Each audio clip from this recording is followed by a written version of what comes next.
That year, the HOA once again targeted my farm, this time focusing on my prized pond bridge. Karen and her associates, predictably overconfident, attempted to raise the bridge, seemingly unaware of both its value and the strategic importance it held for the farm.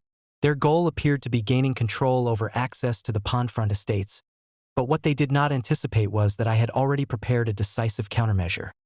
By controlling the pond's water flow, I could neutralize their leisure areas entirely while leaving my bridge fully intact.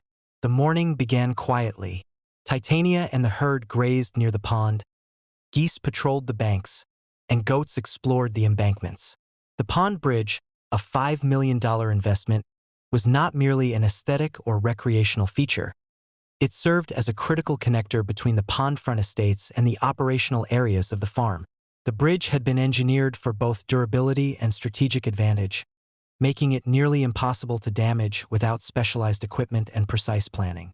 Karen arrived mid-morning, clipboard in hand, insisting that the bridge must be raised to enforce HOA authority. Titania immediately positioned herself at the forefront of the herd, stamping her hooves and signaling territorial control. The other horses fanned out along access paths, subtly guiding movement and restricting approach.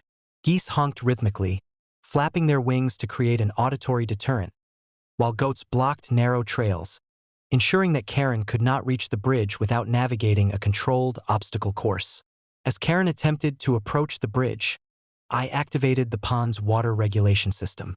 By opening certain valves and adjusting water levels, I redirected the pond's flow, effectively draining areas surrounding the HOA's leisure estates. The once pristine lawns and ornamental gardens quickly transformed into muddy, swamp-like terrain, rendering the $5 million properties unusable. The HOA's plan to assert authority was immediately undermined, while my bridge and its access routes remained fully operational. The animals maintained their disciplined positions throughout the operation. Titania and the herd moved strategically along the pond's edge, ensuring that no one could interfere with the bridge or water control mechanisms.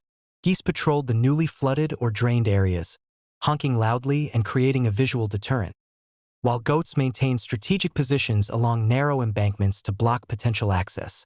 Karen's efforts to assert control became increasingly frantic as the scene made it clear that her interference was entirely ineffective. Desperate, Karen dialed the police, claiming that the situation was out of control. By the time officers arrived, they were confronted with a fully coordinated and legally compliant scene. The pond bridge intact and functional, the HOA's leisure estates rendered temporarily unusable due to water redirection, and animals strategically patrolling the area. I calmly presented property deeds, water management permits, environmental compliance certificates, and operational documentation demonstrating that the farm's actions were both legal and strategically sound. The officers immediately recognized that Karen had no authority to enforce her demands. By mid-afternoon, calm had returned. The bridge remained secure, Titania grazed nearby, the herd patrolled the perimeter, geese flapped and honked along strategic points, and goats explored the embankments, maintaining vigilance and ensuring operational security. The HOA had been thoroughly humiliated, their interference neutralized, and their once pristine leisure estates left temporarily inoperable. That evening, as the sun set over the pond and the bridge, it became clear that the farm's authority was unassailable. The incident demonstrated the perfect integration of strategic planning, legal compliance, operational control, and animal coordination.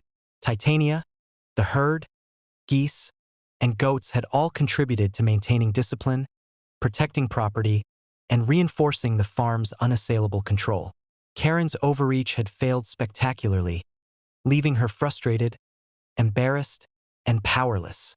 The pond bridge stood as a symbol of resilience, intelligence, and strategic foresight, proving once again that audacity without understanding law, operations, and natural enforcement is destined to fail.